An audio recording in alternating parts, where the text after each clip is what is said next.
Espero que seu coração esteja aberto e que você receba mais do que informação, uma descarga de fé, uma provocação de Deus, porque eu creio que Deus quer que a gente viva de forma sobrenatural tudo aquilo que fazemos, né? Não é apenas o relacionamento com Ele, a vida familiar, financeira, os negócios, né? Nós precisamos viver um nível crescente, cada vez maior de intervenção de Deus na nossa vida. E o tema da minha mensagem essa manhã é negociando com Deus. Eu sei que a frase pode fazer pensar muita coisa, mas não se trata de negociar com Ele, como se nós estivéssemos entrando em alguma negociata, e sim de trazê-lo para dentro da nossa vida de negócios, de empreendimentos. Eu quero começar lendo o Salmo 127, versos 1 e 2, que diz o seguinte: se o Senhor não edificar a casa, em vão trabalham os que edificam. Se o Senhor não guardar a cidade, em vão vigia a sentinela. Será inútil levantar de madrugada, dormir tarde, comer o pão que conseguiram com tanto esforço. Aos seus amados, Ele o dá enquanto dorme. Obviamente, aquilo que diz respeito à parte de Deus não anula a nossa. Quando a Bíblia está dizendo, se o Senhor não edificar a casa, em vão trabalham os que edificam, né? Não está dizendo que por Deus edificar, nós não deveríamos ter nenhum papel nisso, mas que nós não deveríamos imaginar edificar a casa. E edificar a casa aqui não é assentar tijolo, não é construir o prédio, né? Diz respeito à forma como conduzimos nossas famílias. Mas se o Senhor não participar, se nós não o trouxermos para dentro da nossa vida familiar, o nosso esforço pode resultar em nada. Depois a Bíblia diz, se o Senhor não guardar a cidade, em vão vigia a sentinela. O texto não está dizendo que porque podemos ter a proteção de Deus, que não vamos fazer a nossa parte, que não teremos sentinela. Mas querer trabalhar só com o nosso nível de vigilância, excluindo Ele, pode nos trazer prejuízo. E é depois de deixar bem clara essa ideia, que vem com vários exemplos, que o escritor, o salmista, pelo Espírito Santo, diz, será inútil levantar de madrugada. Outra versão diz cedo, dormir tarde, né? Está falando de uma jornada longa de trabalho. E ele diz comer o pão de dores, numa outra versão, o pão que conseguiram com tanto esforço. Porque ele diz aos seus amados, Ele dá enquanto dorme. Isso não é desculpa para a gente viver só dormindo. Outro dia vi um justificando, não, eu durmo mais para ganhar mais, porque Deus dá aos seus amados quanto dorme, quanto mais eu dormir, mais eu ganho, né? Não é bem esse o conceito que a palavra de Deus está apresentando. Paulo escreve aos Tessalonicenses e diz, aquele que não trabalha, esse também não coma. Nós temos responsabilidades, né? Quando Deus criou o homem, uma das primeiras coisas que Ele fez foi dar a responsabilidade de trabalho, né? E, aliás, Deus deu ao homem trabalho, antes mesmo de lhe dar uma esposa. Alguém disse que é porque Ele sabia o quanto custaria sustentar a dona, mas a verdade é que Deus estava estabelecendo princípios para o funcionamento da nossa vida em todas as áreas. E, obviamente, eu creio que Deus nos criou para sermos essas máquinas de realizações, né, de produtividade. No entanto, Ele está dizendo, não trabalhe sozinho, não me exclua, me deixa participar. E Deus está dizendo, quando eu participar, o que significa não necessariamente você não fazer a sua parte, mas permitir que eu entre. Eu vou fazer coisas enquanto nem você sequer dá conta de fazer, né? E isso é uma verdade muito importante. Então, em essência, o que eu quero dizer é que o meu esforço, por maior que seja, minha dedicação, meu empenho, por maior que seja, será inútil se eu deixar Deus de fora. E Deus quer em cada área da minha vida, mas em especial nos nossos negócios. E quando falo dos negócios, eu quero falar de todo tipo de empreendimento, né? Eu presido várias associações sem fins lucrativos. A gente não tem o propósito de ter lucro ou ganho pessoal com aquilo, mas são empreendimentos que requerem de nós dedicação, trabalho, gestão, e a gente quer que a roda vire, quer que a coisa funcione. E eu quero deixar aqui tudo o que possa caber dentro dessa declaração para mim e para você. E Deus quer que eu e você possamos reconhecê-lo como não apenas parte, mas a parte determinante do sucesso nos nossos negócios. Em Deuteronômio, no capítulo 8, nos versículos 17 e 18, Deus diz, portanto não pensem, a minha força e o poder do meu braço me conseguiram essas riquezas. Pelo contrário, Lembre-se do Senhor seu Deus, porque é Ele quem lhes dá força para conseguir riquezas, para confirmar a aliança que, sob juramento, prometeu aos pais de vocês, como hoje se vê. Então Deus estava dando advertência: quando vocês entrarem na terra prometida, tiverem prosperado, não diga foi o meu braço, não diga eu sou o cara, não diga eu consegui. Deus está dizendo: você vai se lembrar do Senhor seu Deus, Ele te dá o poder de adquirir riquezas. Ou seja, Deus está dizendo: você não vai chegar lá sozinho, e eu não quero que quando chegar, imagine que conseguiu alguma coisa sem mim. Com essa perspectiva, eu gostaria de tentar chamar a sua atenção para algumas coisas que eu creio ser importantíssimas quando falamos de negociar com Deus. A primeira delas diz respeito, eu quero apresentá-lo na forma de uma pergunta, diz respeito à questão da vontade de Deus. A pergunta é: a vontade de quem deve ser realizada? Porque edificar com Deus, negociar com Deus, não significa eu sair na frente e Deus ter que correr atrás de mim o tempo todo. Porque alguns são mais ou menos assim: eles não oram para tomar uma decisão, eles não buscam a direção de Deus para os planos, depois que resolveram tudo, sai, aí eles começam a dizer: dá um jeito de abençoar aí, tipo, corra atrás de mim e resolva inclusive as bobagens que eu fizer por não ter consultado o Senhor. E muitas vezes nós já erramos nesse quesito de não buscar a vontade de Deus. Tiago, capítulo 4, dos versos 13 a 15, diz o seguinte: vocês que dizem, hoje ou amanhã, iremos a tal cidade, negociaremos, ganharemos dinheiro, deveriam primeiro dizer: se o Senhor quiser e se vivermos, faremos isso ou aquilo. Então ele está dizendo, antes de um projeto, que obviamente visa o lucro, antes de um projeto que visa a sua prosperidade ser estabelecido, questione qual é a vontade de Deus.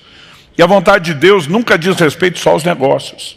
Eu vejo pessoas que mudam de cidade por propostas de emprego, e eles avaliaram, e tudo realmente no emprego, no ambiente dos negócios é o melhor. Mas não pararam para se perguntar se vai ser bom para a família, se vão ter uma igreja onde possam criar os filhos, e o resto do pacote parece que assim, se for bom para as finanças, está tudo bem. Nós precisamos aprender a importância de buscar a vontade de Deus. Ontem uma pessoa conversando comigo dizia: pastor, o que o senhor considera uma das coisas assim mais importantes no ministério? Eu falei: eu vou te responder algo que não é só para o ministério, é para a vida. É viver a liderança do Espírito Santo. É andar não só na vontade claramente revelada na Escritura, aquilo que é princípio que já nos foi exposto e revelado, mas aquilo que a gente não sabe. A Bíblia não diz em que cidade eu e você deveremos estabelecer um negócio e ganhar dinheiro, mas diz que a gente deve dizer, se Deus quiser, porque Ele tem planos personalizados. E a única forma de ter acesso a isso é através da oração, rendendo-se à vontade dEle e confiando que o Espírito Santo vai trazer direção e confirmação. Eu tenho aprendido há muito tempo que a prosperidade, ela é determinada pela disposição de obedecer à voz de Deus. Então, às vezes, as pessoas querem saber: cara, o que você fez para dar certo essa área da sua vida? O que você fez para dar certo nessa questão do ministério? O que você fez naquela? Eu normalmente digo: a gente tem procurado seguir a liderança do Espírito Santo. Porque o que Deus quer que eu faça pode até ter resultados similares ao que uma outra pessoa foi chamada por Deus a fazer, mas não significa que nós vamos ter necessariamente os mesmos processos. E muitas vezes pode parecer confuso alguma direção de Deus. Filipe está no meio de um avivamento em Samaria, está chacoalhando a cidade de uma forma extraordinária. E a Bíblia diz que Deus fala com ele: vai para aquela estrada que está deserta, tipo que não tem ninguém. Não só não está acontecendo nada, mas não tem ninguém. A Bíblia diz que prontamente ele obedece.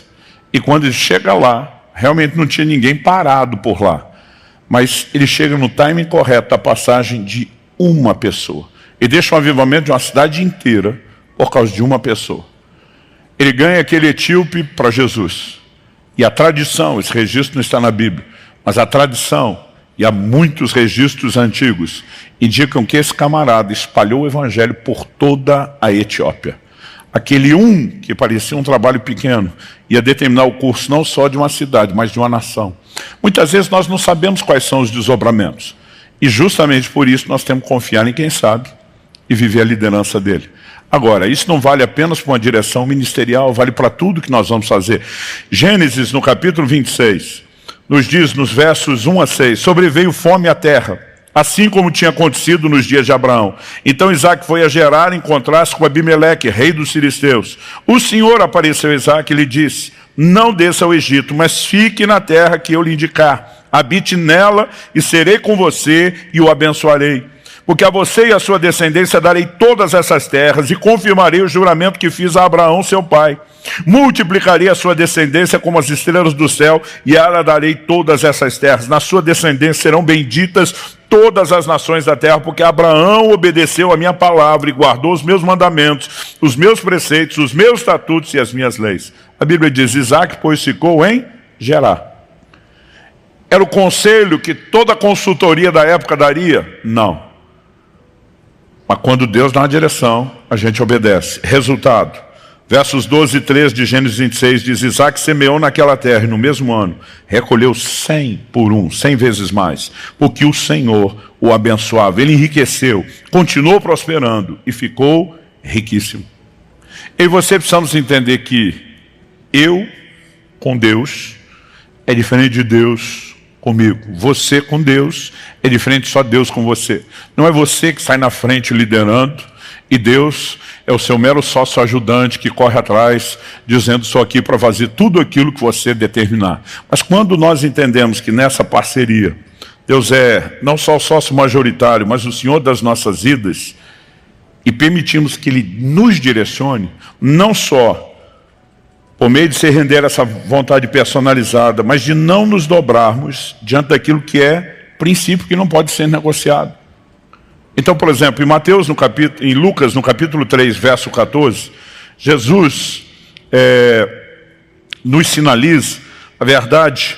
Aqui nós temos uma pregação que antecede a chegada e o ministério de Cristo. Nós temos João Batista pregando, o Evangelho, preparando o caminho do Senhor. E a Bíblia diz que os soldados, verso 14, perguntaram a ele: e nós, o que devemos fazer? Porque várias orientações práticas estavam sendo dadas às pessoas. Os publicanos chegam para ele, e aí? Ele diz: não cobre mais do que o estipulado. Em outras palavras, não permita extorsão no seu negócio. Os soldados perguntaram: e nós, o que devemos fazer? Verso 14, ele disse: não sejam prepotentes.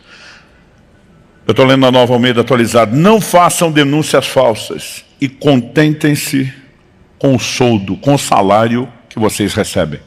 Nós precisamos entender que há princípios que já foram estabelecidos e não podem ser negociados. Alguns de nós estamos tentando edificar alguns negócios com práticas ilícitas, querendo que Deus abençoe aquilo que Ele mesmo proibiu.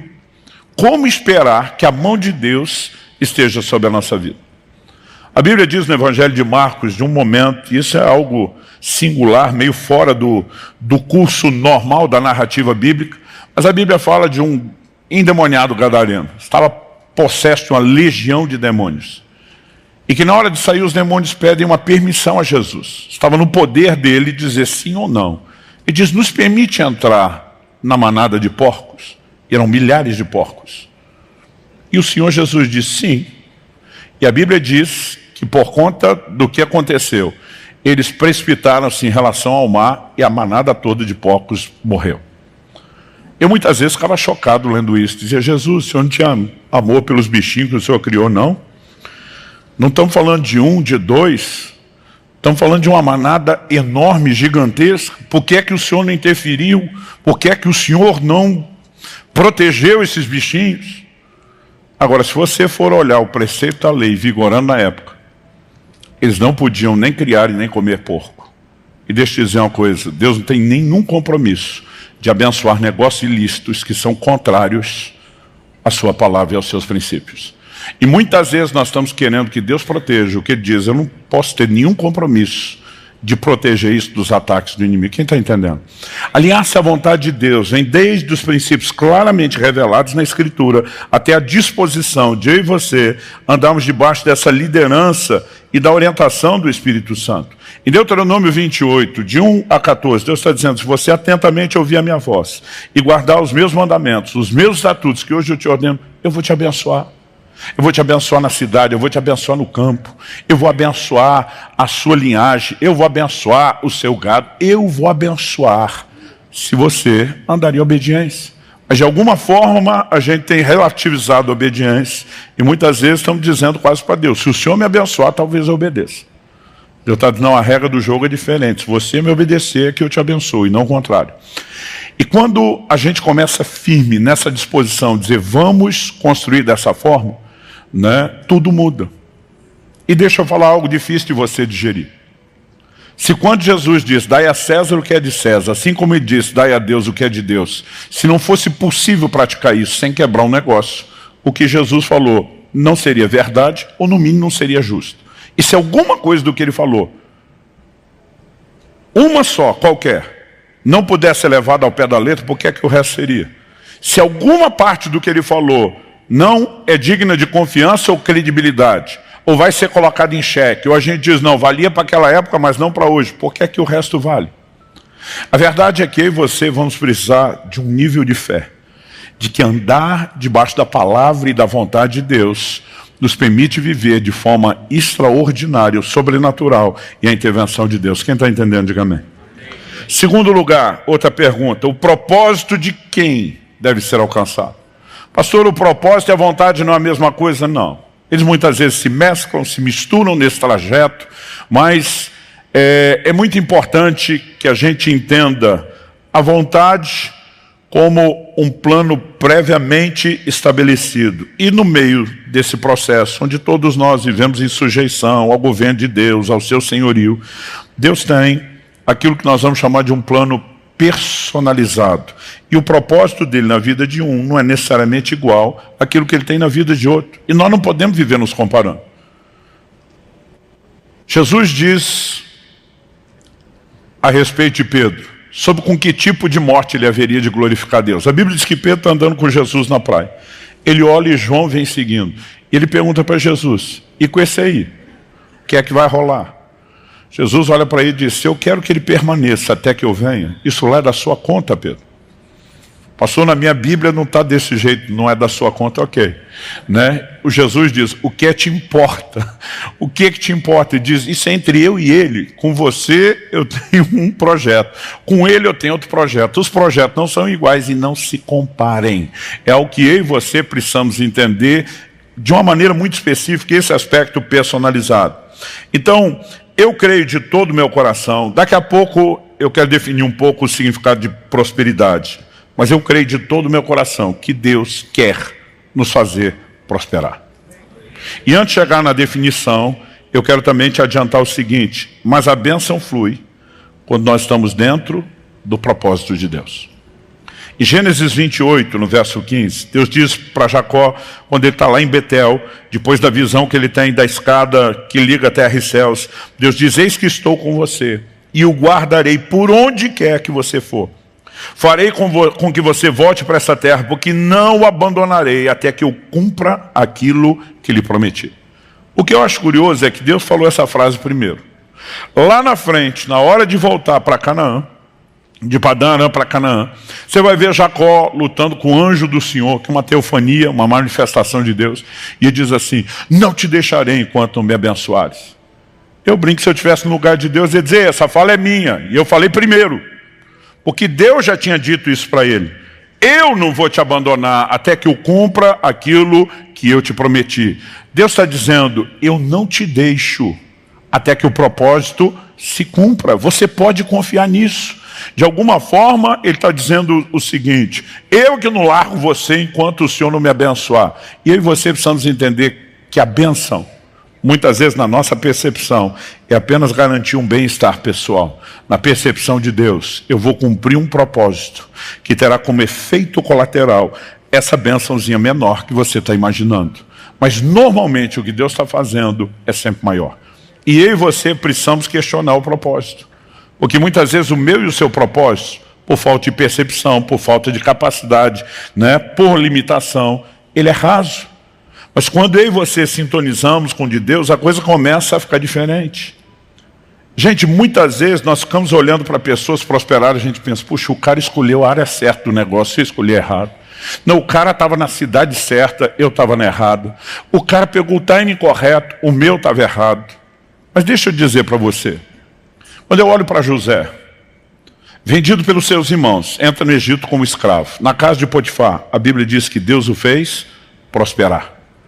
Ele é preso injustamente. Na prisão, a Bíblia diz que Deus o fez prosperar. Na casa de Potifar, ele exerce liderança, vira chefe dos escravos. Na prisão, ele vira chefe dos presos.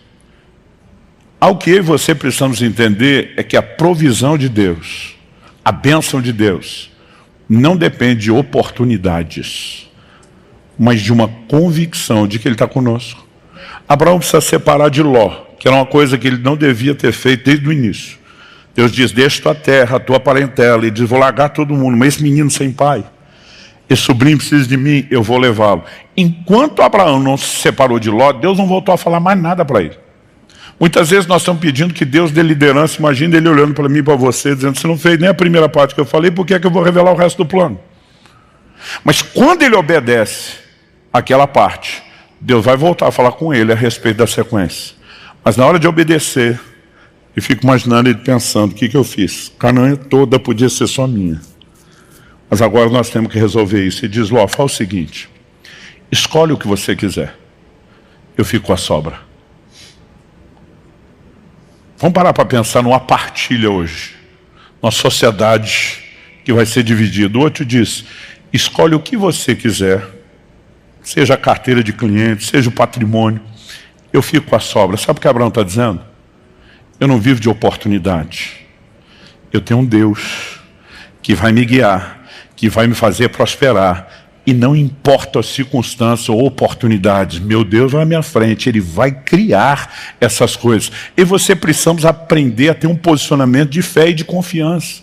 Não se trata só de otimismo ou pessimismo, não é só olhar a metade cheia do copo ou a vazia, mas confiar que nós vamos viver intervenções de Deus. Quando Deus diz, fique em Gerar, não parece uma boa ideia, mas quando eu e você confiamos naquele que dá a direção, a coisa vai fazer toda a diferença. Pedro teve uma noite frustrante, tentou pescar, não conseguiu nada. Jesus chega e diz, posso usar o seu barco? Eu fico tentando imaginar o mau humor de quem já virou a noite sem dormir. Né? Essa noite eu fui dormir tarde, tive que levantar muito cedo para viajar e poder estar aqui. Quando você dorme pouco já dá uma irritação, mas não dormir, né, para mim está entre aquilo que de mais estressante a gente pode achar. Eles estão talvez tentando reagrupar, repensar o que fazer. Agora Jesus chega e diz, posso usar o seu barco? Posso usar o seu negócio? Imagina o Pedro dizendo, já perdemos a noite. Agora vamos perder o dia de trabalho, o dia de produtividade. Mas de alguma forma, quando ele diz, ok, vamos cumprir o que é do seu interesse. Isso proporciona um ambiente para quê? Daqui a pouco ele vai ter uma pesca milagrosa, sobrenatural. Quando nós colocamos Deus à frente, isso faz toda a diferença. E eu quero fazer um apelo, já que num grupo de empreendedores e futuros empreendedores, nós temos gente que descobre muito rápido que tempo é dinheiro e coisas do gênero. Nós temos às vezes uma tendência a deixar de lado as coisas de Deus. E acreditar que muitas vezes nosso único compromisso com o reino é botar dinheiro. Eu quero te dizer que Deus espera um pouco mais de você do que só o seu investimento, por melhor que ele seja. E nós precisamos ter uma mentalidade que nos impeça de continuar dando algumas desculpas como não tenho tempo para ganhar alguém para Jesus, não tenho tempo para evangelizar, não tenho tempo para discipular, não tenho tempo para liderar ou para servir em alguma área. Eu vou dar um exemplo que de vez em quando a gente dá aqui quando quer tocar o terror e apelar. Quando o traficante se converte, graças a Deus eles têm se convertido, a gente olha e diz, se alguém está em Cristo, nova criatura é, as coisas velhas já passaram, eis que tudo se fez novo, não há mais condenação para quem está em Cristo Jesus, amém? Você concorda que ele é uma nova criatura, foi perdoado por Deus, mas concorda que ele vai ter que mudar de ramo? Nenhum de nós concordaria que ele continuasse no ramo de negócio que ele está. E por quê? Porque o reino o reino de Deus exige algumas adequações, isso não vai ser discutido. Quando a garota de programa se converte, graças a Deus elas têm se convertido, nós vamos dizer a mesma coisa. Se alguém está em Cristo, nova criatura é, as coisas velhas já passaram, eis que tudo se fez novo. Não há mais condenação para quem está em Cristo Jesus, mas você também concorda que ela vai ter que mudar de prestação de serviço? Nenhum de nós vai discutir isso. Porque para nós é claro, você agora entrou no reino de Deus e tem que se adequar aos padrões do reino. Agora, minha pergunta aos muitos empreendedores, que em 3 décadas de pastorado estão entre o grupo, que eu mais ouço dizer que não tem tempo para as coisas de Deus, é por que eles têm que se adequar ao reino de Deus e você não? Qual é a diferença? Eu não tenho tempo, então vai ter que arrumar um jeito de ter tempo e confiar que esse tempo que a gente cede para o propósito nunca é perdido. Ele normalmente catapulta manifestações sobrenaturais, intervenções que vão fazer toda a diferença. Se nós não nos aliamos ao propósito, não adianta só entender de gestão, de como conduzir um negócio, você vai viver na margem de probabilidade estatística de qualquer ímpio. Mas se eu e você queremos viver o sobrenatural, negociando com Deus, nós vamos ter que trazer Deus para dentro. Que a motivação do negócio é o lucro.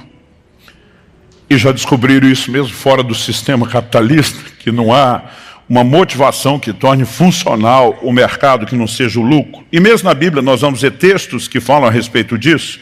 Por exemplo, quando Jesus está falando das coisas concernentes ao reino, ele usa esses exemplos. Mateus 21, 33, 34, ele fala que o reino de Deus é semelhante ao proprietário de uma vinha, que arrendou alguns lavradores, mas esperava os frutos, esperava retorno do investimento.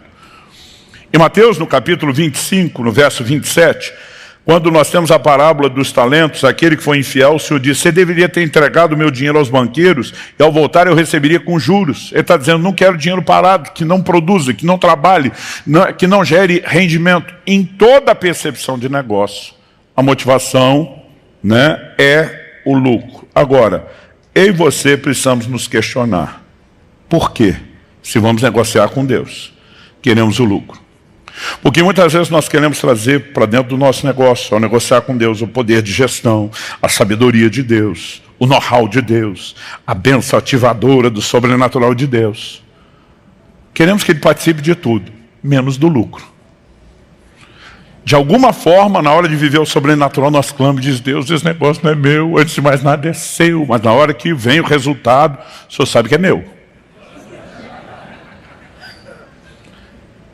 Então eu e você precisamos questionar isso. Eu tenho dito há muito tempo, riqueza não é pecado, mas avareza é. E nós precisamos tomar cuidado com algo que assim é uma linha muito tênue. Um dia um irmão falou para mim, pastor, já dizia a Sagrada Escritura, o dinheiro é a raiz de todos os males. Eu falei, negativo, a Bíblia nunca falou isso. Ele, claro que falou. Eu falei, não falou. Falou, não falou. Eu falei, me mostra onde falou. Está num lugar lá que se o senhor me ajudar a achar, eu te mostro. Eu falei, você deve estar falando de 1 Timóteo 6, 9 e 10. Onde ele diz, o amor ao dinheiro é a raiz de todos. Aí, eu falei, isso não é dinheiro, é amor ao dinheiro. Ele falou, qual a diferença? Eu falei, a diferença é gigantesca. Porque alguém pode amar o dinheiro sem ter dinheiro. E o cara nem está falido, quebrado, mais quebrado que arroz terceira, naquele estado de chamar a mulher de meu bem, o banco confisca. Não bastasse isso tudo, ele ainda tem a raiz de todos os males, além de não ter dinheiro. Porque o problema é o amor ao dinheiro, não é o dinheiro. Salmo 62, 10 diz, se as vossas riquezas aumentam, não ponhais nelas o coração. Alguém diz com muita propriedade, errado não é o crente ter dinheiro, é o dinheiro ter o crente. Aliás, essa é uma definição antiga de avareza. O avarento não possui as coisas, são as coisas que o possuem. Agora, quando eu e você conseguimos entender, separar, blindar o nosso coração contra a avareza e buscarmos a mesma liderança, o conhecimento da vontade, do propósito de Deus, como na hora de fazer um negócio, sobre a gestão e administração do lucro, isso vai fazer toda a diferença. Nós não podemos imaginar que Deus é o sócio ajudante querendo nos fazer crescer para que a gente consiga tudo aquilo que a gente quer. Deus, na verdade, diz, você é meu sócio ajudante. E eu quero que você cresça trabalhando comigo para que você me ajude a fazer o que eu quero. Dá para entender a perspectiva? Ela é completamente diferente. Então, em Efésios 4, 28, a Bíblia diz, aquele que antes roubava, antes presume-se antes da conversão, negócio ilícito, ele diz, não roube mais. Antes trabalhe, fazendo o que é justo. Então, vamos dentro dos princípios divinos. Mas a Bíblia diz assim, para que tenha o suficiente para si e para socorrer ao necessitado. Deus não quer dar só o que você precisa. Alguns de nós estamos tentando viver um modo de sobrevivência e ter o mínimo do que a gente precisa. Eu creio que Deus quer te dar mais do que você precisa. Mas qual a razão dele dar para você mais do que você precisa? Se ele ensina contentamento, se ele é contra o desperdício. Aliás, algo que deveria fazer a gente pensar muito a forma como gerimos tudo na vida é que Deus é contra o desperdício. Depois de multiplicar pães e peixes, Jesus diz, recolhe o que sobrou para que nada se perca. Então por que é que Deus quer dar mais? Só para você ativar o modo de ostentação? Não. Para que tenha o suficiente para si e para socorrer o necessitado. Provérbios 19:16 diz, o que empresta ao pobre, o que se compadece do pobre, empresta a Deus, e este lhe retribuirá o benefício. Deus está dizendo, eu tenho um compromisso de cuidar do pobre. Quando você me ajuda a fazer o que eu quero, eu é que estou em dívida com você, porque você financiou o meu projeto. Você não deu para ele, você deu para mim. E agora quem te honra e te retribui sou eu. Então Deus quer que a gente tenha mais do que o suficiente para financiar os projetos dele, que envolve não só a proclamação do Evangelho, como cuidado com os necessitados. Agora, se eu e você não tivermos mais do que a nossa necessidade, nós não vamos poder fazer muita diferença. Então eu acredito que nós, quando pensamos no próprio plano e no propósito de Deus, a gente precisa ter uma convicção, ainda que eu tenha contentamento, e contentamento é algo que cada um vai entender em Deus como deve definir. O que Deus pede para um não é necessariamente o que ele pede para o outro.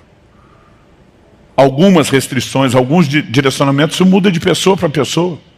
Eu, por exemplo, não costumo aconselhar ninguém, seja os jovens, ou quando estamos falando dos pais sobre criar os filhos, né, a respeito de que eles tenham pressa para se casar cedo. Mas meus filhos se casaram cedo, já estou antecipando, está praticamente um mês para o casamento da minha filha. Né? Então, tem coisas que normalmente você diz, olha, vá com calma, vá tranquilo, não tenha pressa, não é o padrão. Mas às vezes você pode estar debaixo de um entendimento de que Deus quer conduzir as coisas diferentes. Eu, por exemplo, com todo mundo que eu converso, e digo, meu amigo, em vez de passar uma vida desperdiçando esse dinheiro do aluguel, vá pagando a sua casa por anos. Todas as vezes o que eu queria fazer, aquilo que eu orientava aos outros, o Espírito Santo dizia, não. Nós vamos jogar esse jogo diferente. Na hora certa, eu vou fazer por você do meu jeito. Quando ele diz, fique em gerar, pode estar na contramão do que todo mundo aconselha, você sabe que vai funcionar. Mas com essa capacidade de separar o que Deus tem de forma diferente, nós precisamos entender aqui também a questão do contentamento. Então tem coisas que Deus veda para um que não veda para outro. Eu, por exemplo, no início do meu ministério, Deus disse, eu não quero que você ganhe nada com seus livros. De vez em quando eu ouço alguém falando, está certo, pastor, errado é quem ganha. Eu digo, errado nada, o trabalhador é digno do seu salário. Não é porque Deus, por alguma razão, me pediu isso, que virou proibido para todo mundo. E a gente tem essa mania, né, de estabelecer o tempo todo padrões de comparação. Eu volto lá na questão de entender o propósito de Deus. A medida de contentamento ela pode mudar de um para o outro, inclusive aquilo que Deus pede de nós. Mas que uma hora aquele teto tem que ser alcançado, tem. O que a gente não pode é viver sem medida de contentamento. Eu sempre falei para todo mundo, eu não faço a menor questão de ter uma casa na praia. Outro dia alguém falou, o senhor não gosta de praia? Eu falei, não, eu uso a sua. Alguém tem que ter casa na praia para eu usar. Eu não faço questão nenhuma de ter a minha. Né? Então, eu e você precisamos entender aonde Deus quer nos levar, mas qualquer que seja essa medida, Paulo diz que Deus dá pão ao que semeia, pão para alimento e semente ao que semeia, segundo aos Coríntios 9:10. Então uma parte do que eu e você ganhamos é pão. Deus está dizendo, isso aí você tem direito de comer. É a sua cota, o resto, semente. Deus diz, essa é a minha parte. E você não vai ficar com aquilo que é minha parte no negócio. Quem está entendendo? Quando a gente começa a ter esse nível de percepção, a gente vai para o lugar certo e entender o que é prosperidade. Prosperidade não deveria fazer de mim e de você algo semelhante ao leito de a uma represa, que simplesmente vai acumulando, acumulando, acumulando. Aliás, se a Bíblia não fala contra a riqueza, ela fala contra acúmulo. Não acumuleis. Prosperidade, no entendimento bíblico, deveria ser fazer de mim e de você algo semelhante ao leito de um rio. Água entra, água sai. Nunca para de entrar, nunca para de sair. Quem está entendendo? E quando nós falamos sobre essa questão de propósito, eu acredito que é uma das coisas que nos permite viver o sobrenatural. Nos meus primeiros anos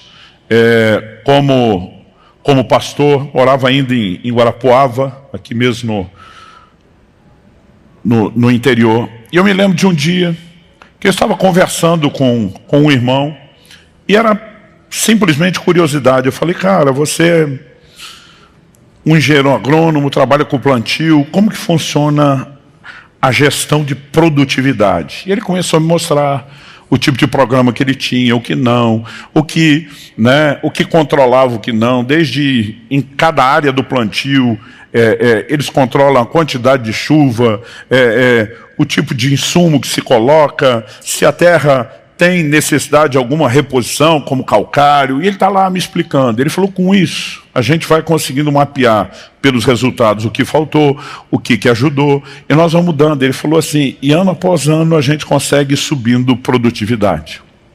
Eu lembro que naquela hora me deu um impulso do Espírito Santo. Eu falei, você tem alguma meta? Ele falou, tenho. Ele falou, minha meta é tanto... Eu não me lembro agora se era por alqueire ou por hectare, mas esse nível de produtividade. Falei, você alguma vez já chegou lá? Ele falou, ainda não, nem nas melhores áreas, mas todos os anos nós estamos crescendo. E é possível que daqui a alguns bons anos a gente consiga bater essa meta. Na hora que ele falou isso, o Espírito Santo falou comigo, pergunta para ele qual é a pior área de todas. Eu falei para ele, qual é, no seu mapeamento, a pior área? Ele falou, essa aqui. Eu falei, por quê? Ele falou, meu amigo, todos os técnicos têm dificuldade de chegar a uma conclusão, um consenso. Porque, tecnicamente, ela é uma área mais perto d'água, que deveria ter um solo melhor. Outros dizem que pela baixada pode ter o efeito de erosão. E ele começou a dar N explicações, ele falou, enfim, essa aqui é a pior área. Eu falei para ele, quanto tempo nós estamos daqui lá? Ele falou, pastor, pelo menos uns 40 minutos. Ele falou, você tem tempo? Eu falei para ele, você tem tempo? Ele falou, falei para ir lá e voltar. Ele falou, por quê? Eu falei, eu quero orar naquela área. Ele falou, bora. Eu acho que ele já percebeu alguma coisa fora do comum. A gente nunca tinha tido uma conversa como essa. E quando nós estávamos chegando, eu falei, antes de eu orar, deixa eu te dizer qual é o acordo. Porque se você não aceitar o acordo, eu não oro. Aí ele falou, ok, qual é o acordo? Eu falei, sabe aquela meta que você nunca alcançou no resto da produtividade? Ele falou, sei. Eu falei, eu vou orar para que essa pior área passe a meta. Então, não tem como você não ver que vai ser Deus. Porque aquilo que você não conseguiu na boa, vai acontecer na ruim. Agora, o que passar do seu alvo é de Deus. Ele fechado. Eu falei, rápido assim, não vai nem pensar. Ele falou, pastor, eu nunca cheguei na meta nem na parte boa. O senhor está dizendo que eu posso chegar na meta na ruim? Quem está no lucro sou eu. Eu falei, não pense assim que isso vai te atrapalhar. É você e o sócio. É lucro para os dois lados. Ele falou, fechado. Eu ajoelhei naquela terra e eu fiz uma oração. E naquela colheita, aquela área estourou aquele recorde que nunca tinha alcançado em lugar nenhum. Alguém falou para mim, pastor, porque não orou na fazenda inteira. A direção de Deus era aquilo, eu creio que era muito mais uma lição. E eu não estou dizendo que isso tem que acontecer o tempo todo, em toda a colheita, mas eu quero tomar isso como exemplo e te dizer, eu e você precisamos aprender a entrar num lugar onde a gente começa a dizer, Senhor, mais do que aquela parte do lucro que me interessa, como um sócio ajudante seu para incrementar os seus interesses e financiar os seus projetos, o que é que nós podemos fazer junto? Como que nós podemos romper? Como nós podemos ir além? Quando nós estávamos na fase de reforma do prédio, depois de desfazer de tudo que eu tinha, chegar até o limite, não ter mais nada para ajudar isso aqui, eu comecei a orar. E falei, o Senhor é o Deus que fez render aquela fazenda, aquela parte ruim, extrapolar o recorde, me dá condições de ganhar dinheiro. Me dá alguma ideia, me dá alguma coisa que eu nunca tive, né? A capacidade de gerar recursos para que eu possa colocar mais. Eu quero pôr mais, eu não quero parar aqui. Enquanto eu orava por isso, não foi no primeiro dia, não foi na primeira semana, não foi no primeiro mês, mas eu fiquei insistindo.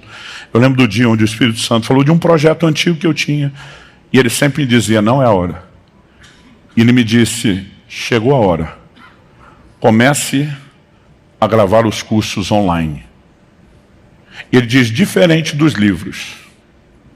eu estou te dando isso. Esse dinheiro é seu, você faz o que você quiser. Eu falei, é tudo que eu preciso. Que o Senhor me dê uma fonte de renda e que o Senhor me dê condições.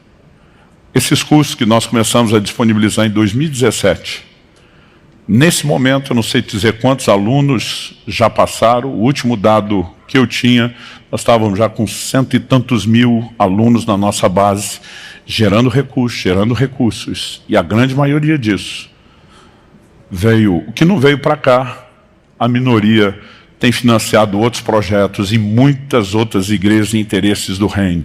Eu e você podemos viver formas que nós nunca imaginamos, debaixo de uma direção ou de uma intervenção de Deus, de gerar recursos que vão além das nossas necessidades, para que a gente possa transbordar. Que a gente possa ter um coração inclinado ao necessitado, assim como, em primeiro lugar, proclamando o Evangelho, mas quando nós vamos criando o alinhamento da vontade e do propósito. Em terceiro e último lugar, para terminar, eu quero te dizer, nós podemos experimentar o sobrenatural. A gente imagina a pesca de Pedro como um milagre aleatório. Gente, Pedro era o quê? Pescador. Jesus o fez prosperar no seu negócio. E quando eu e você paramos para pensar nisso, eu não consigo simplesmente olhar e dizer, não tem nada aqui que possa nos inspirar. Em outro momento, Mateus, no capítulo 17, de 24 a 27, a Bíblia diz que abordaram Pedro questionando, o seu mestre não paga o imposto? Estava em questão ali, era o imposto do templo. Pedro diz, paga. Claro que Jesus paga. E ele simplesmente vai para casa pensando, e agora? O que é que eu falo para Jesus? Que os credores estão no pé dele. Não estou falando que Jesus não tinha compromisso com as dívidas, eles provavelmente tinham acabado de chegar de viagem e tinha algo para ser honrado. Quando Pedro entra, Jesus se antecipa. Ele faz uma pergunta. E aí? Quem que deveria ser cobrado a respeito dos impostos? Essa pergunta de Mateus 17, Jesus está discutindo a legitimidade dos impostos. E há muitos tipos de explicação, para quando Jesus pergunta para ele, de quem os reis da terra cobram os tributos? E ele pergunta, dos sírios ou dos estranhos? Pedro responde, dos estranhos. Jesus diz, logo os sírios estão isentos. Há N probabilidades de explicação por que Jesus falou isso. Alguns estão querendo dizer que ele, como era da linhagem de Davi, da linhagem real, era isento. Eu não sei qual era o motivo, mas de qualquer forma, se é esse, ou se outros possíveis, que eu não quero que a gente entre em digressão aqui, em outra direção, Jesus diz, mas para que não os escandalizemos, independente de estar ou não certo, eles vão pagar esse imposto? E ele diz para Pedro, vá ao mar, jogue um anzol. A maior parte do tempo Pedro não pescava com anzol, pescava com rede. Mas Deus diz, jogue o anzol, porque é para pegar um, não é vários. Pega o primeiro peixe que fisgar, e quando você abrir a boca do peixe, você vai encontrar uma moeda. Pedro vai lá, um tiro certeiro. Eu não sei quantos pescadores temos aqui, mas eu nunca vi alguém dizer que pescou um peixe com moeda ou qualquer outro tipo de coisa de valor dentro. Agora, o Senhor está dizendo, vai lá, naquele monte de água, com aquele monte de peixe, e simplesmente só obedeça e joga. Você não vai pegar o peixe, eu vou trazer o peixe no seu anzol. Dentro do peixe tem a provisão.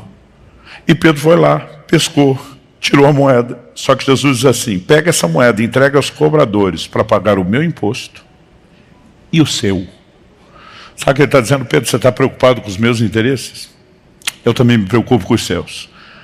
Nós vamos resolver o problema de nós dois, o meu e o seu. Negociar com Deus nos permite não apenas participar do propósito dele, mas participar dos lucros, dos benefícios, obviamente sem se apropriar disso. Mas quando eu olho para essa intervenção, e é mais uma de muitos exemplos sobrenaturais, o que é que me chama a atenção aqui? Que Deus tem solução para o nosso problema, e não só explicação. Inclusive, muitos de nós estamos precisando de um desafio de fé para pagar impostos maior do que o de Pedro, mas entender que a provisão sobrenatural, ela também pode se manifestar por vias naturais. Deus mandou Pedro pescar porque é o que ele sabia fazer. Ele diz, vou usar a sua expertise, eu vou usar o seu negócio, eu vou interferir em seu favor nessa área específica. E aí não resolve só o problema de Jesus, resolve o de Pedro, não é só o de Pedro, é o de Jesus. E esse pacote, eu não sei você, mas eu acho fascinante. 2 Reis, capítulo 6, fala que os filhos dos profetas reconhecem que o lugar, aí estamos falando de ministério, era pequeno, eles entram num projeto de ampliação. E quando vão lá cortar a árvore, um deles estava cortando, e a Bíblia diz que o machado escapou do cabo e caiu dentro d'água. O cara entra em desespero, o machado era emprestado. O que é que eu vou fazer? Muitas vezes eu e você ficamos imaginando o que é importante e o que não é para Deus intervir e operar milagre. Quando eu e você deveríamos acreditar que Deus não faz um milagre porque o machado é importante, mas porque nós somos importantes. A necessidade não era do machado, era da pessoa que pegou emprestado, não teria como devolver e não teria como continuar a produtividade. Eu quero falar algo que eu creio que tem um peso profético nessa manhã. Eu creio, e creio de todo o coração, que Deus quer levar alguns de vocês a recuperar uma produtividade que tem sido perdida. Coisas que pararam, e não estou falando só de efeito de pandemia, coisas que se interromperam, coisas que foram paralisadas. O Eliseu diz, onde é que está onde é que caiu? Diz, foi aqui. Ele pega o cabo, lança na água, e a Bíblia diz que o machado flutuou. Gente, na minha cabeça era mais fácil de eu dizer, vou abençoar a sua pineia, você mergulhar até conseguir achar, e você trazer de volta. O machado flutuar faz sentido para você? Irmão, milagre nunca faz sentido. Milagre é milagre. E se fizesse sentido, não era milagre. Mas nós podemos viver intervenções sobrenaturais. E eu creio que nós estamos nos aproximando de um tempo onde Deus quer despertar o nosso coração, a nossa fé, nos levar a um lugar de alinhamento e dizer, eu não vou apenas aumentar a minha parte do lucro enquanto sócio dele. Eu quero ajudá-lo a aumentar dele e cuidar dos interesses dele. Eu também vou ser beneficiado, mas vou ser beneficiado com o coração alinhado ao dele, agindo da forma correta, entendendo quais são meus limites, e não só preocupado em não avançar no que é dele, mas usar e administrar bem aquilo que é dele.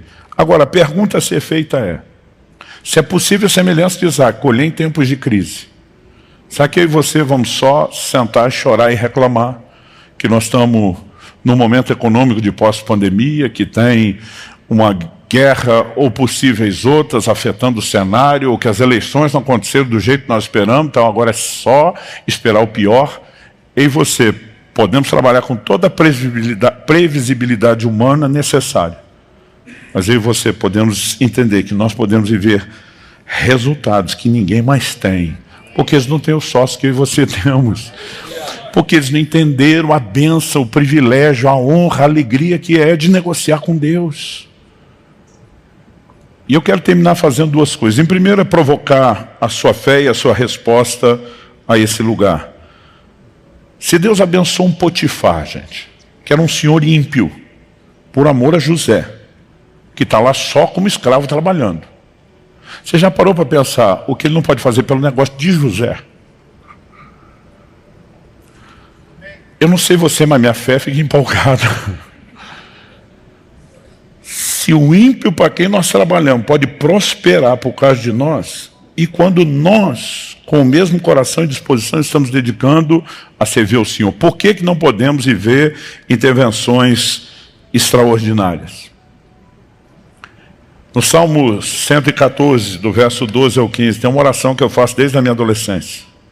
Que os nossos filhos sejam na sua mocidade como plantas viçosas. Que as nossas filhas sejam como colunas esculpidas para um palácio. Que os nossos celeiros transbordem, cheios de todo tipo de provisões.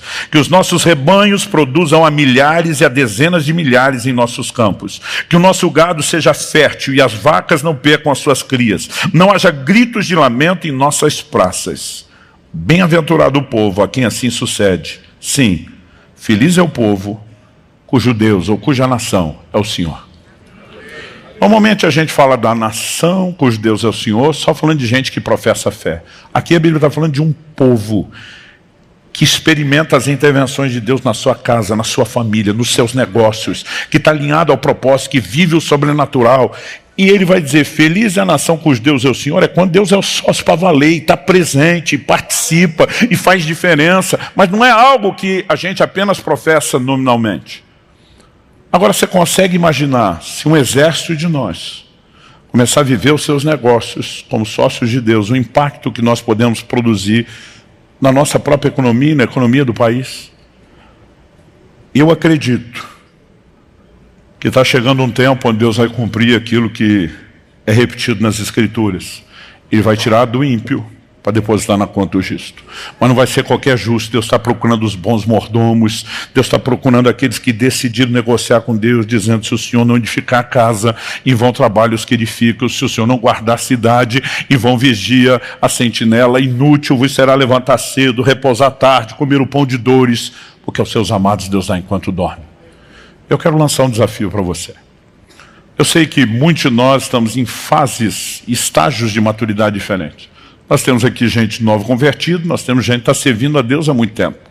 Nós temos gente que já tem um certo entendimento da palavra, outros estão ainda no início de um processo de aprendizado e discipulado. Gente que já teve muita experiência com Deus, gente que ainda não. O que eu estou falando não é para um grupo ou outro.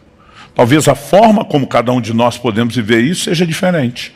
Até porque os propósitos não são iguais. Mas que nós podemos viver o sobrenatural, nós podemos. Como em Mateus 6, Jesus aconselha discrição, inclusive a respeito de como doar, eu faz muito tempo que eu tomei uma opção, até porque a nossa vida acaba se tornando muito pública, que às vezes não dá testemunhos demais de coisas que estamos experimentando e vivendo, porque em alguns casos você pode ser mal entendido se não tiver explicação demais, e eu não gosto de dar explicação demais.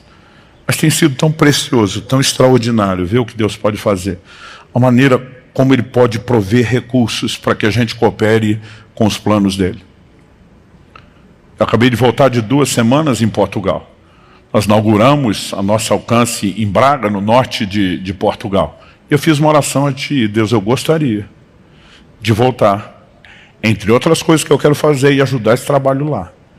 Eu gostaria de voltar deixando pelo menos 1 ano de aluguel pago, adiantado. O tempo todo eu tenho orado para Deus. A gente olha aquela outra igreja, aquela outra na outra cidade, aquela. O que é que eu posso fazer? O que eu posso? Se tem hora que Deus diz, eu quero que você invista nisso. E tem hora que eu falo para Ele, eu posso te pedir isso? Mas sabe, é gostoso demais você poder experimentar o tempo todo intervenções divinas. E eu voltei feliz que só, que todas as metas dos nossos desafios, dos milhares de euros que precisavam ser deixados lá, foram deixados. Deus tem feito o tempo todo coisas extraordinárias. Eu falo para Ele, é top demais esse negócio, é muito empolgante. E eu quero te encorajar. Eu sei que o que eu falei com aquele agricultor naquela ocasião, era uma palavra específica para ele, não era para todo mundo. Mas isso não significa que eu e você não possamos orar dizendo, Senhor, eu não alcancei a meta, que é o suficiente para a minha necessidade, mas eu preciso passar da meta para ter além das minhas necessidades e transbordar e cooperar. A minha pergunta é, o fato de não ter uma palavra específica significa que sua fé não possa ser provocada por Deus e que você não possa buscar isso? Também não. Significa que a gente não pode garantir isso para todo mundo. No mesmo momento, de um único formato. Mas eu gostaria que você pudesse colocar sua vida, seu negócio diante de Deus, o futuro negócio. Alguns estão aqui porque já estão de olho lá na frente e dizendo, eu vou viver o melhor de Deus. Minha hora está chegando. E eu creio que Deus está procurando esses parceiros, gente que diz, que aceitam, eu vou negociar com o Senhor. Não há negociata entre nós. Nós vamos ser parceiros. Nós vamos fazer isso juntos. Nós vamos viver o sobrenatural. Eu tenho ficado impressionado. Um dia desse, minha esposa, ela olhou para mim e falou, eu sou testemunha de tudo e ainda assim é difícil acreditar. Ela disse, tudo que o tempo todo você faz, que parece só vai prejudicar a gente, porque o tempo todo você está pensando nos outros. Ela disse, só nos leva a viver cada vez mais, a experimentar cada vez mais. E sabe, gente, esse negócio é empolgante. Eu gostaria que que nós terminássemos tendo um momento de oração, dizendo: Senhor, eu quero viver essa emoção, essa honra, esse privilégio de negociar com o Senhor. Não tentar trazer o Senhor para correr atrás do meu negócio, fazendo o que eu quero, mas eu cooperando com o Senhor, entendendo a sua vontade, o seu propósito e vivendo o sobrenatural. Eu gostaria que inclusive você orasse. 2023, para muitos de nós, está uma caixa de surpresa. As coisas seguem melhorando, não seguem melhorando, e não estamos falando só do cenário nacional. Numa época de globalização, a gente é afetado por coisas que acontecem do outro lado do mundo e coisas que acontecem no mundo inteiro, como foi a situação da pandemia. Mas aí podemos viver algo sobrenatural. E eu quero que você possa colocar diante de Deus não só a capacidade de se alinhar com Ele, mas suplicar por resultados sobrenaturais. Mas à medida que eles acontecem, demonstre sua fidelidade dizendo: o negócio não é só meu, é nosso. O lucro não é só meu, é nosso. E deixa o sócio majoritário decidir o que ele quer. Porque muitas vezes não é só o que eu e você queremos, não é só o que eu e você achamos. Eu já tive momentos que eu estava orando para um projeto: Senhor, me dá recurso para pôr ali. E Deus diz: ali você não bota. Você vai botar naquele outro. Não, mas não quero aquele, eu quero esse. Mas eu quero aquele. Ok, vamos te obedecer. E se eu e você formos fiéis, nós vamos viver isso de uma forma cada vez mais progressiva. Por quê? Vamos nos familiarizando com a direção dele. Nossa fé, a cada milagre que ele opera, cresce para experimentar outros maiores. E isso vai se tornando uma bola de neve, um ciclo progressivo. Eu creio que Deus vai levantar um exército de pessoas que vivam intensamente a liderança e o governo dele nos negócios. E eu fico feliz que sua fé esteja sendo provocada hoje. Nós vamos fazer duas coisas. Nós vamos orar. E nós temos um momento de oferta. Eu não quero misturar as duas coisas. Então, e também não vou falar muito a respeito da próxima. Mas eu quero que primeiro você ore consagrando a Deus tudo aquilo que você tem, tudo que você é, tudo aquilo que você sonha ou planeja. Talvez você esteja numa hora de uma decisão séria, importante, e vai ter que dizer primeiro se o Senhor quiser, vai ter que começar por essa parte, vai ter que alinhar a questão do propósito. Mas eu quero que você ore dizendo: Senhor, eu quero experimentar o sobrenatural. A Bíblia diz que Deus não faz acepção de pessoas. Cada vez que eu vejo alguém dando testemunho de algo que ainda não vivia, eu falo para Deus: também quero. Também quero. Eu, quando era criança, eu lembro da época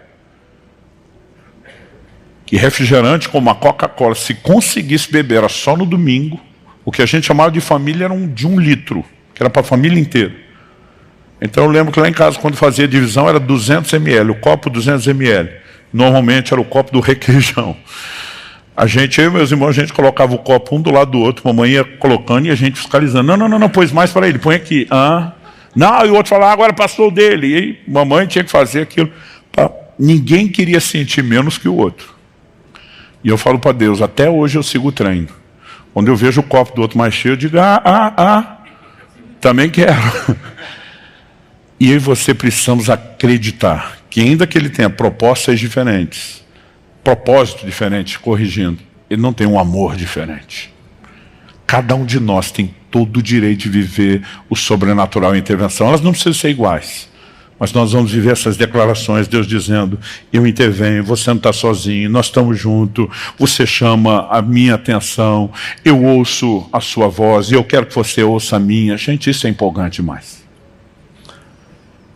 Eu quero que você realmente possa crer nisso e orar dizendo: Senhor, eu quero negociar com o Senhor, não mais sozinho. Por melhor que eu seja, mas com o Senhor. E depois de você fazer isso, nós vamos rapidamente ter um momento que é parte do nosso culto e da nossa adoração a Deus, que é uma oferta. Pai, que o Teu Espírito possa nos ajudar não só a entender, a perceber com a clareza que não seja apenas mental aquilo que a Tua Palavra nos comunica. Porque 1 Coríntios 2,14 diz que para o homem natural as coisas do Espírito são loucura, mas que elas se discernem espiritualmente. Nós clamamos por essa capacidade de entendimento espiritual, não só para perceber a coerência daquilo que a tua palavra apresenta, mas o desafio, a razão, por meio de um estímulo de fé que nos leve a viver e a experimentar o sobrenatural. E nós clamamos por isso em nome de Jesus.